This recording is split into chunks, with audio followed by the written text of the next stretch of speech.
Ann Losing. Ann is a lifetime friend of mine, and from originally from New Brunswick, and we met in Calgary probably in the early '80s, didn't we? Seems about right. Yeah, the early '80s, and Ann moved to Guatemala in 95. 95. Was it 95? Yes. Wow. 95. Okay. In 95. So that means you've been there 25 years. That's right. Wow. So I think you must be Guatemalan. I sometimes feel like it. Yeah. So by way of introduction of what we're doing, I've started to do some of these interviews a little while ago, and because all that we were hearing here in the media, all kinds of media, was about, was often fear-based, and it was all about one subject, and so I thought, well, let's hear what's going on the planet. Let's hear what people are doing, and how we're weathering individually, how we're weathering this time, and how we see it. Some of us see it differently than others, and I've heard lots of different versions of how people see what's going on. But you're living literally almost in the jungle in Guatemala, and yes. and in a little village called El Ramate. El Ramate on a lake called Patanitza. Patanitza, and it's a deep, kind of a big lake, isn't it?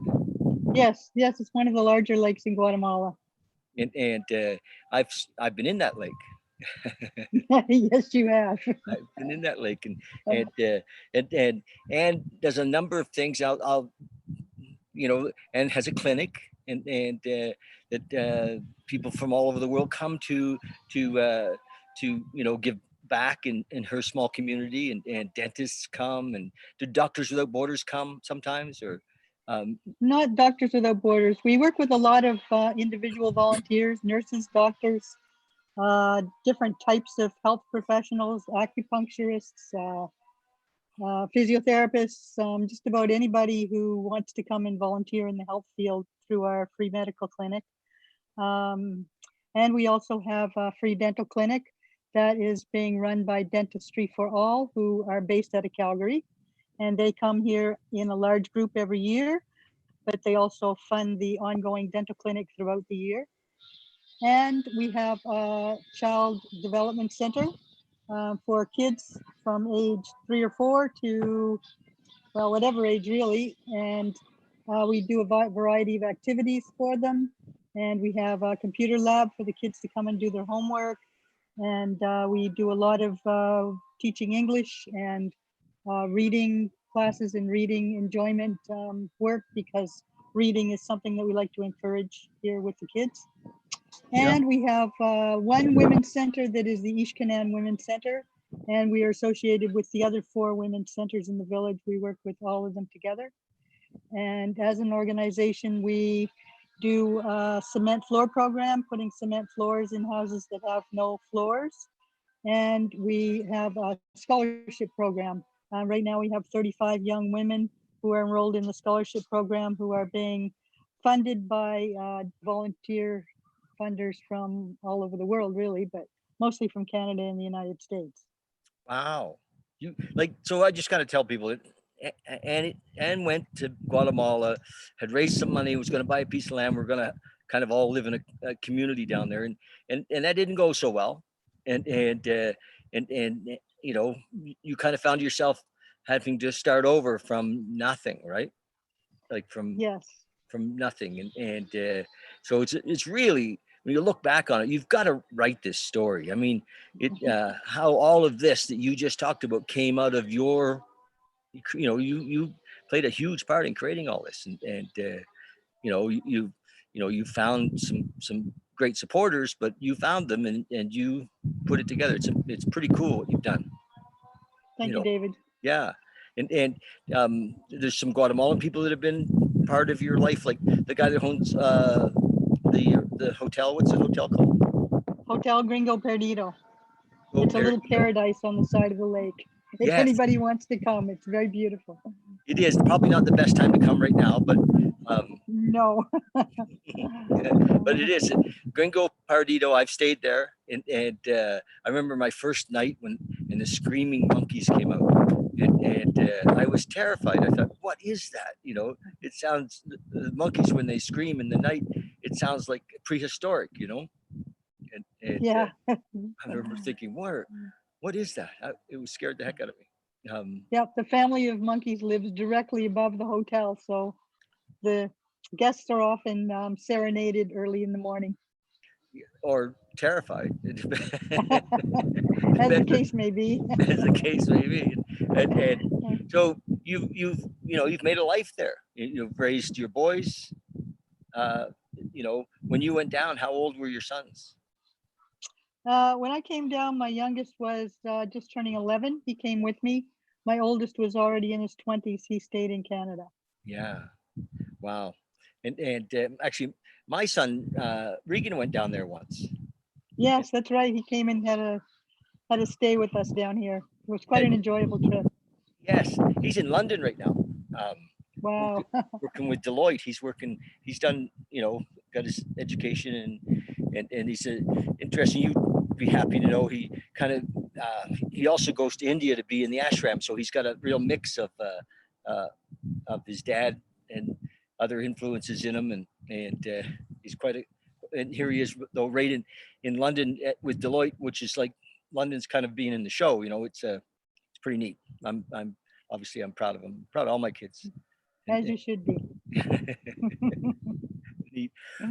So how are things there now? Right now, like you're pretty much housebound, aren't you? Yes, I went into isolation on the 13th of March, Friday the 13th, as it turned out. And that was the day we closed down the project as well, because since we do work with volunteers and volunteers were being called to be back in their own countries again, it was the best idea to close down at that time. Nice. Yeah. Nice. And the country itself started closing down shortly thereafter. Like look at this, Annie. Can you see? That's my son Luke. Hi, Luke. And his daughter Lori, my granddaughter. Hi, Lori. We just came to visit at a social distance. Yeah, stay back. Yeah. Right on. Do I owe you? No. Okay. Luke came to give me money. I love it when people come to give me money. Isn't it beautiful, you guys? We haven't seen each other for a while. Other than at a distance. Nobody's there's not much hugging going on anymore. Yeah, I know that. Nowhere. Nowhere. Yeah. I get that. Yeah. Although, so you're picking Lori up for the weekend. Awesome. Easter weekend. Tomorrow. Hang on. Can you do the setup the Zoom on Saturday morning? I will. Yeah. Okay, we'll just go to it. Okay. Love you guys. Love you. Yeah. Okay, Bye, honey. Ann. Nice to see you. We're gonna have some time in the back. Bye. Yeah. Do our best. Yeah. Okay. Bye.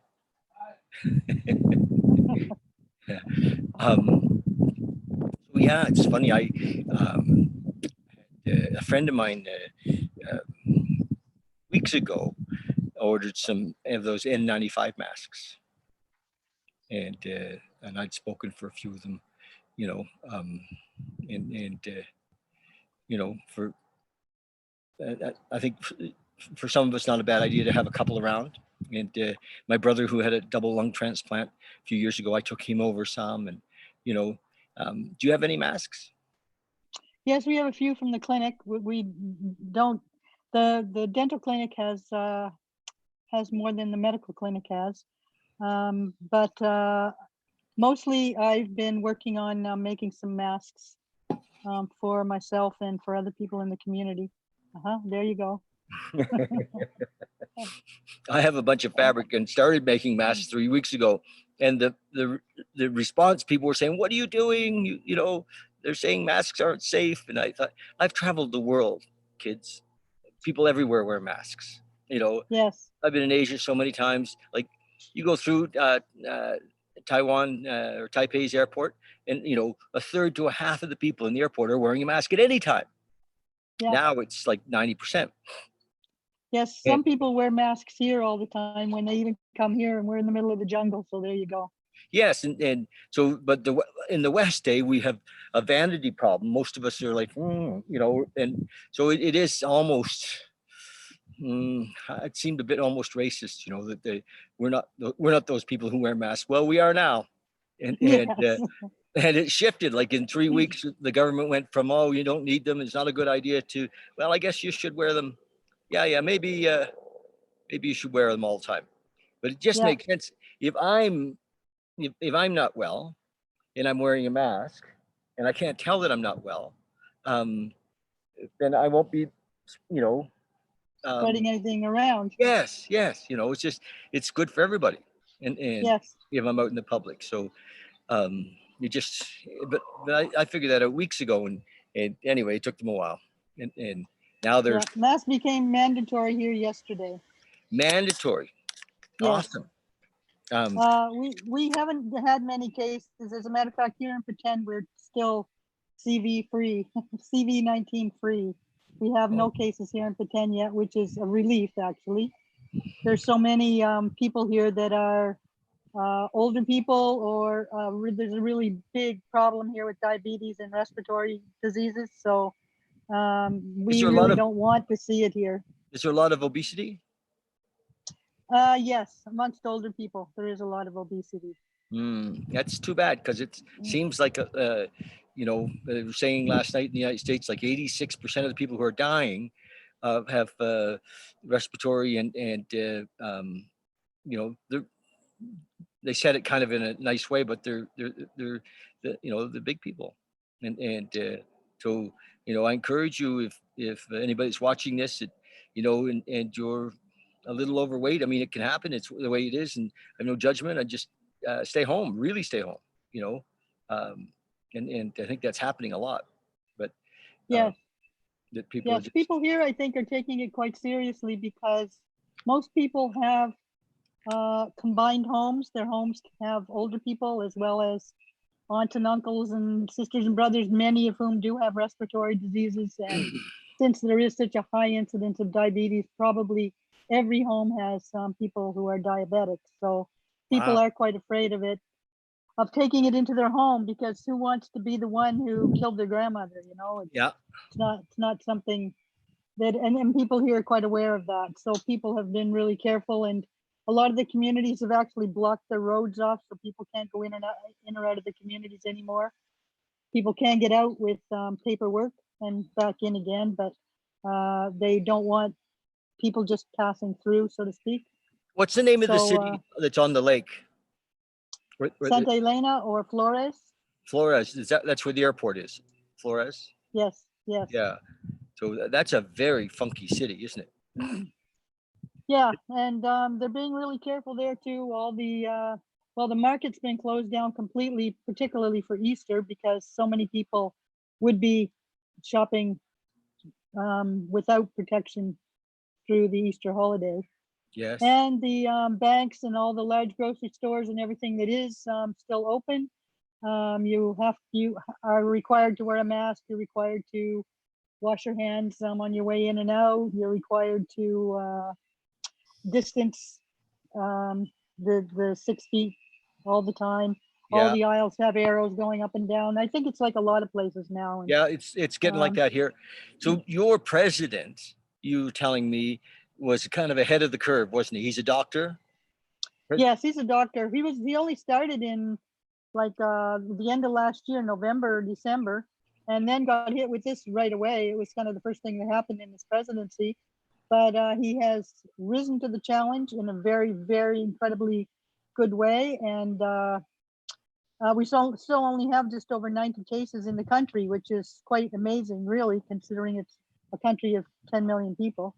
So, and a country that, as I say, is very poor, and a lot of people who aren't that healthy. So I think he's done a really incredible job. He's closed down the borders really quickly, and he's been right on top of it. And nobody here minds, because nobody wants to die. We're all pretty much in accord with his plans. And And we're waiting for the crisis to pass. That's Louis.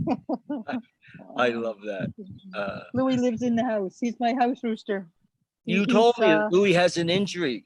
yeah, it wasn't an injury as much as an illness. I think he had a stroke actually, because one side of his body is very stiff. He can't walk very well. One leg is very stiff, and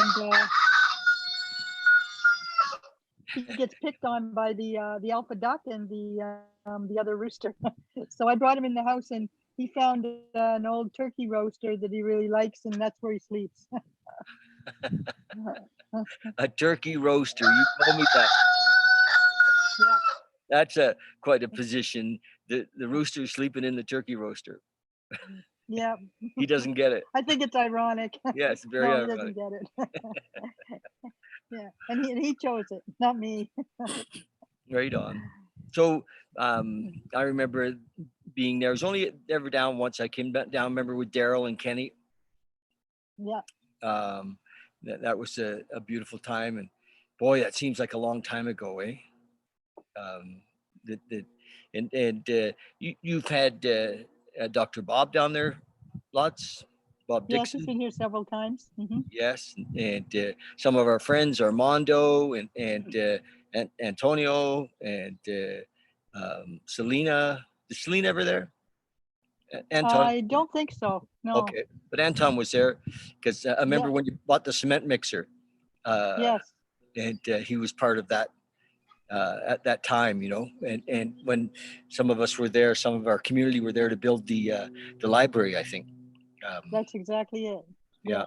Yes. And so it's you've done an amazing job down there, and I hope it sounds to me like like you guys are going to dodge the bullet, in Guatemala from the way that things are going. A lot of people don't understand.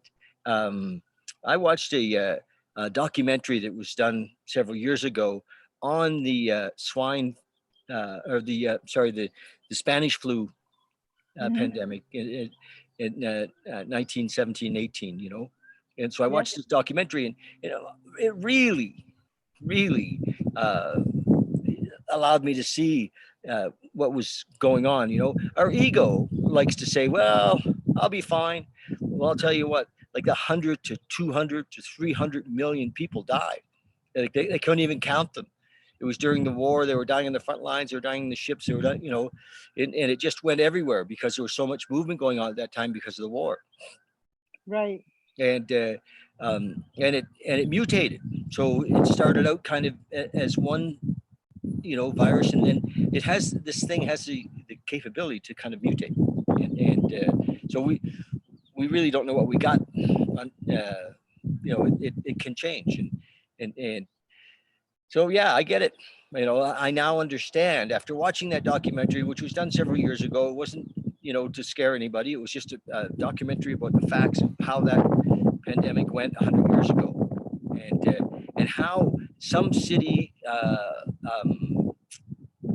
leaders treated it with respect. Like San Francisco was great, and they were prepared, they were way ahead of it, and as a result, they got off. They dodged the bullet big time.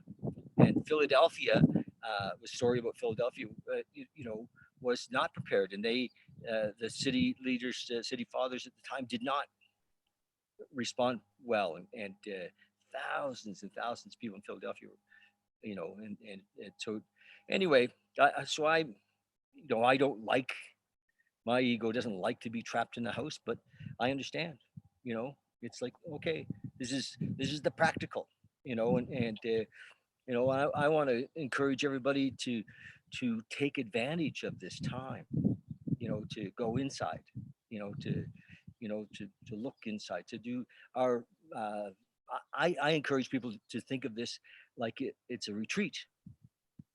Exactly.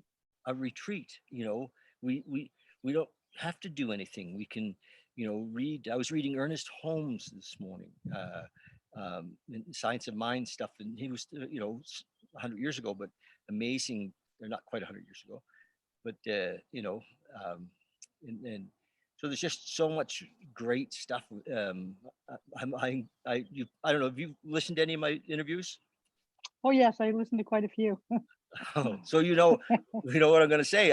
I encourage people to go online and on YouTube. Of course, love our channel, please, Bali and Beyond Project Awakening. But go on YouTube and listen to everybody like Ram Dass, pointing towards, our inner power, the God within, and Muji.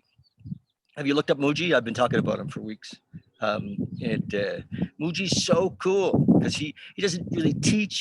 He really points. And there isn't a lot to learn to become awakened, to the fact that all of this, the practical, but it really isn't us. We're not, and I think what's happening to lots of people are so afraid because they're losing their identity. They're like, oh my gosh, who am I going to be after this? I won't have a job, maybe, maybe we won't be able to keep the house. Maybe, all those things are possible, but we'll still be who we are, no matter where we're living and what circumstances. And, we may be living more people in a house, just like Guatemala, and which is fine, so, so Yes, I Muji, can understand that really a lot of people are quite afraid of what's going to happen and what they're going to be left with when this is all over. And are they going to have a job? Are they going to have an income, a way to live? And yeah, yeah, I can really understand how that can happen. And I myself feel very blessed to be here in the situation that I'm in, where I too may not have a job when it's over, but I have started over 3 or 4 times before in my life. So I at least know that it's possible. And that helps the fear level somewhat. well, sure, you've danced with the devil, you faced your fears. You slept in the back of a store, didn't you, in Guatemala at one time, or in somebody's back room, when you hit the bottom there. Oh yeah, yes, I've been had pretty little at some points. But you've always, I think, had a sense of adventure around it. Oh, look where I am now. At least the weather's good. Yeah, it's always warm and rice and beans. One doesn't need a lot. Exactly. Yeah. So yeah, I encourage people to look. The answers are inside. It's not, in some belief system. There really is a way to connect with this universal intelligence, and who I believe we were this universal intelligence. We are this universal intelligence, and we will always be this universal intelligence. It's just a matter of connecting with it. But we're so caught in, this what's going on around us, and there's been no security ever. It just looked like it. Exactly. Just yes. look. Anyway, I'm proud of you and all you've done all these years, and how many, thousands and thousands of people that you've been able to, influence and to help and to share your love with, and not just the people in Guatemala, but the people that got to come and be there with you in as volunteers. I'll bet people who are listening now will be encouraged to want to come and volunteer and well, I certainly hope when this is all over that people are encouraged to come and volunteer. It's a really wonderful way to give back to life and to get to know yourself a little bit better. Actually, it's a really wonderful thing to do. And I invite anybody who wants to come to get in touch with me and come down and visit and volunteer. All right. Well, I'll put your info here. You have a Facebook page and you have a website and do you have a YouTube channel as well? Yes, but I think most of the YouTube stuff is on the website anyway. Oh, is it? Okay, yeah. And but you've also got stuff on Facebook as well, and so your personal channel, but you also have a channel for the center. What's the center called again? Project Ishkanan. Ishkanan means Guardians of the Jungle. I knew and that. our goal is to prepare the people who live here to become the guardians of the jungle through offering help, education, and opportunity. Have you been doing much medicine from the jungle? Remember we looked at different. There's so many plants. So many. They all have, ancient medicines in them. And Anything come out of I that think yet? that just about all of the people that we treat with a combination of pharmaceutical medicine as well as jungle medicine. It just happens that way. So many people don't have the money to buy a lot of meds. We give out whatever meds that we do have in the clinic, and plus we always give recommendations for the plants that they can use as well to make teas or salves or poultices or whatever. Nice. So yes, it is always a mix. The people here are very open to that anyway, because Western medicine's only come into the jungle over the last generation. So they've been Yeah. pretty used to using plant medicine. Yes. Yeah. But with Western medicine came Coca Cola. Unfortunately, yes. It's kind of interesting, speaking of that, because just recently we've been having a lot of the older people of the village have died at anywhere between 98 and 104 years old. And meanwhile, their children are dying at about 50 to 60 years old, because their children came into the world during the times of Coca Cola and Pepsi Cola, whereas the adults, the seniors, didn't have those things in their diet. And they didn't have a great diet either. It was pretty much beans, corn, and rice, and a few jungle vegetables that they could get, but they didn't have Coca Cola. No And sugar. yeah, no, none of the sugar or the chemicals. So it's really quite interesting. A lot of the younger generation now are dying at about the same time as their parents, because they are growing up in the time of a lot of worse Processed, dietary choices. cookies, processed foods, you know. And Yeah. Oh yeah. Well, The big one here, I must say, is the soft drinks, yeah. because they really like it's cheaper than buying purified water. So they buy soft drinks, and I see the little kids going by carrying these big jugs of soft drinks to take them home for their lunch at lunchtime. Wow. Mm. Well, that's, you know, I'm sure there's that has change coming, you know, and these are exciting times. So Annie, I love you, and I'm happy that you took some time to share with us. It took us a while to get this to work, and so thanks for your patience. You know, a couple of times we couldn't get the restreaming app to work, and but it's great. So we'll have this on. It's on live on YouTube right now, and it will be also live on Facebook and on my page, as well as the Bali and Beyond page. So you can reshare it if you like. And you know, thanks for what you do. And I have this. Well, thanks for what you do too, David. I imagine I might come and visit you now that I don't have a store. I have, you know, the possibility of a greater freedom. So anytime, do come and visit. yeah, you know, I don't.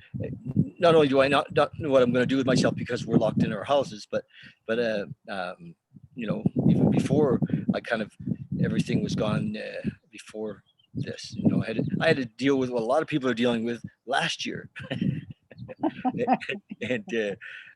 like you, I've had to restart a few times in my life. So, okay, love, well, thank you so much, and thank you, David. Okay, we'll talk soon.